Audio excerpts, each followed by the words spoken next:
नमस्कार मित्रांनो, परत एकदा आपलं खूप खूप स्वागत आहे आपल्या सर्वांच्या महाडीबीटी स्कॉलरशिप ऑफिशियल या चॅनलवरती. आज आपण पाहणार आहोत महाराष्ट्र राज्यामध्ये प्रथमच मुख्यमंत्री माझी लाडकी बहीण योजना सुरू करण्यात आली.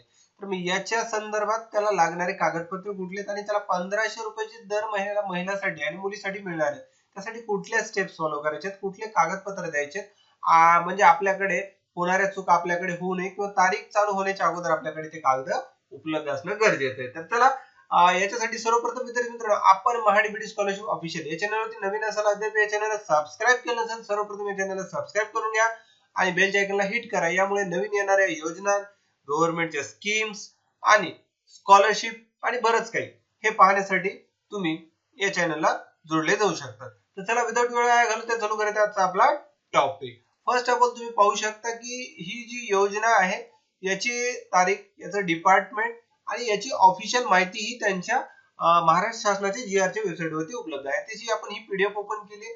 त्याच्यामध्ये आपण मागच्या एका सिरीजचा एक व्हिडिओ बघितला होता, ज्याच्यामध्ये आपण पाहिलं होतं की ऑनलाईन फॉर्म याच्या संदर्भात प्रोसेस काय आणि काही गोष्टी त्याच्या संदर्भात आपण पाहिल्या होत्या. तर आपला सेकंड सेशन आहे, याच्यामध्ये आपण पाहणार आहोत प्रामुख्याने डॉक्युमेंट कुठले आणि ते कसे ऑब्टेन करायचे ते. Okay, let's get started. तर याच्यामध्ये पहा, मी इकडे ओपन करून ठेवलेलं आहे. तुम्हाला वाटलं तर तुम्ही महाराष्ट्र शासनाच्या जीआर च्या साइट वरती जाऊन सुद्धा याच्यामध्ये पाहू शकता. त्याची एक स्टेप तुम्हाला बेसिक सांगतो. गुगल मध्ये आल्याच्या नंतर महाराष्ट्र जीआर किंवा महा जीआर असं सर्च करायचं तुम्हाला. याच्यामध्ये फर्स्ट या साइट वरती जायचे. बरेच जण या पीडीएफ ला थोडा हाईड करून साइट वर दाखवण्याचा प्रयत्न करतात त्यांच्या व्हिडिओ मध्ये. तर तुम्हाला मी ते क्लिअर कट सांगतो की कुठलाही जीआर जर पाहायचा असेल तुम्हाला तर तुम्ही या साइट वरती या. मी इकडे थोडं झूम करतो म्हणजे तुमच्या लक्षात क्लिअर येईल. इकडे एक डिपार्टमेंट असतं बघा. तर या डिपार्टमेंटला आपण महिला व बाल कल्याण विकास विभाग म्हणतो आणि हा जीआर चालू होण्याची तारीख जी आहे ती आहे 28. तर इकडे आपण निवडूयात 28 आणि त्यानंतर इकडे हा कॅप्चा दिलेला असतो, तो कॅप्चा एंटर करा आणि शोधा या बटनाला क्लिक करा. जेव्हा तुम्ही ही प्रोसेस फॉलो करणार आहोत आणि ही प्रोसेस फॉलो केल्याच्या नंतर तुमच्या समोर हे बघा महिला व बाल कल्याण विकास विभाग ही योजना, हा संकेत क्रमांक, हा जीआर आणि याची पीडीएफ, ह्या सगळ्या गोष्टी आल्यात. इकडून तुम्ही या पेज वरती येऊ शकता, या पीडीएफ मध्ये येऊ शकता. चला, ही तुम्हाला प्रोसेस कळाली असं समजून आता पुढचं पाहूया. याच्यामध्ये सर्वप्रथम विद्यार्थी मित्रांनो, आपण योजनेच्या लाभार्थ्यासाठी ऑनलाईन अर्ज. ऑनलाईन अर्ज म्हणजे काय की आपल्याला यांना एक यांची वेबसाईट प्रोव्हाइड करणार आहेत. अद्याप तर दिलेली नाहीये, पण उद्यापासून बहुतेक एक काहीतरी स्वतंत्र ते ठरवतील, वेबसाईट देतील किंवा त्यांचं एक ऍप लॉन्च करतील. त्यांना सांगितलंय की ऍप लॉन्च करून सुद्धा भरला जाऊ शकतो. जिल्हा परिषद किंवा अंगणवाडी यांच्याकडे निरक्षर व्यक्तीसाठी भरण्यासाठी अवेलेबल केलं आहे त्यांना.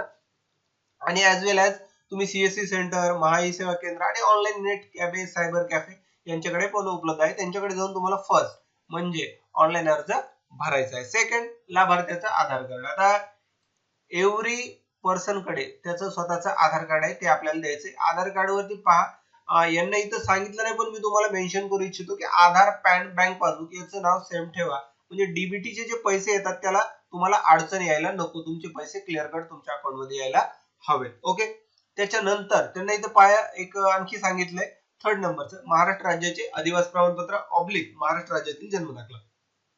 आता अधिवास प्रमाणपत्राला आपण डोमासाईल म्हणतो. तर हे डोमासाईल आपल्याला काढून घेणं गरजेचं आहे असं त्यांना इथे सांगितलं. जर एखाद्याकडे डोमासाईल नसेल किंवा एखादा व्यक्ती निरक्षर असेल तर काय होणार आहे, महाराष्ट्र राज्यातील जन्म दाखला. मग आता बघा, महाराष्ट्र राज्यातील जन्म दाखला. आता जन्म दाखल्यामध्ये परत आणखी बरेच जण कन्फ्युज होतील, सर आमचा जन्म दाखला नाहीये, आमचं वय जास्त आहे किंवा एखाद्या पर्टिक्युलर व्यक्तीचं वय जास्त आहे, मग काय करणार आहे. आता पहा, बेसिकली ज्यांचं वय हे 18च्या पुढे आहे आणि 31च्या आत आहे त्यांचा जन्म दाखला इझी गोईंग मध्ये मिळू शकतो. तुमचा जन्म ग्रामपंचायत एरियात झाला असेल तर ग्रामपंचायत मधून घेऊ शकता किंवा नगरपालिकात, महानगरपालिका एरियात असेल तर तिथून तुम्ही रिस्पेक्टिव्ह ऑफिसेस मधून मिळू शकता. आता राहिला विषय कोणता की ज्यांचं वय त्याच्यापेक्षा जास्त आहे आणि त्यांच्याकडे दोन्ही पण ऑप्शन उपलब्ध नाही आणि त्यांना अधिवास प्रमाणपत्र काढायचं. आता अधिवास प्रमाणपत्र काढण्यासाठी टीसी हा मॅन्डेटरी असतो. आता तुम्ही विचारताल सर आमचं टीसीच नाही, मग काय करायचं. तर मग काय करायचं, तर हे करायचं, आपण कोर्टामध्ये जर गेलो तर कोर्टामध्ये सुद्धा जन्म दाखला अवेलेबल होतो. त्याच्यासाठी काय प्रोसेस आहेत त्या फॉलो करा.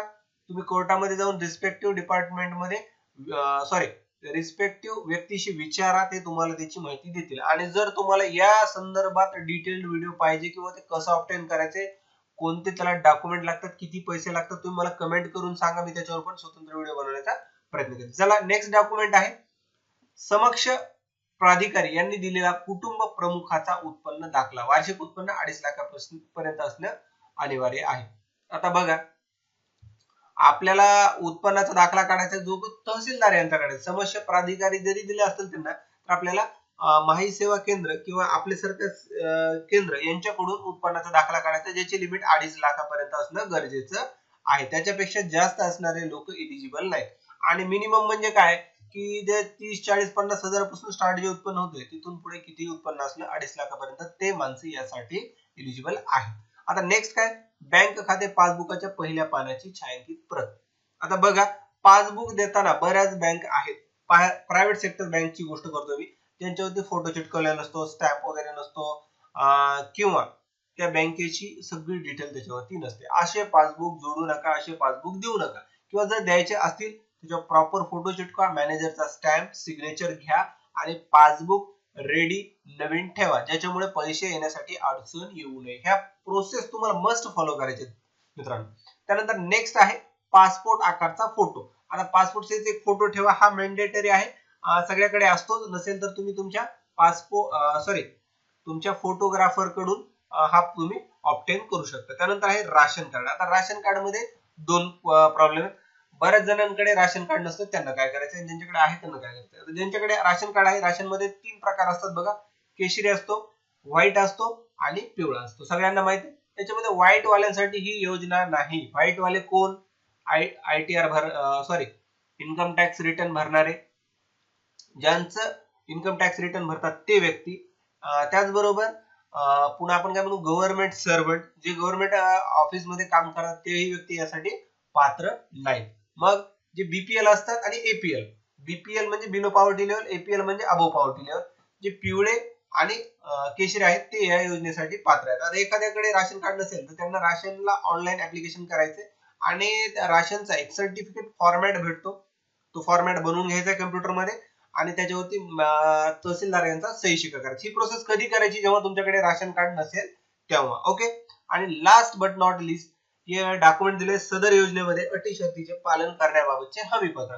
तर यांचं एक हमीपत्र आहे, ते हमीपत्र आपल्याला द्यायचे.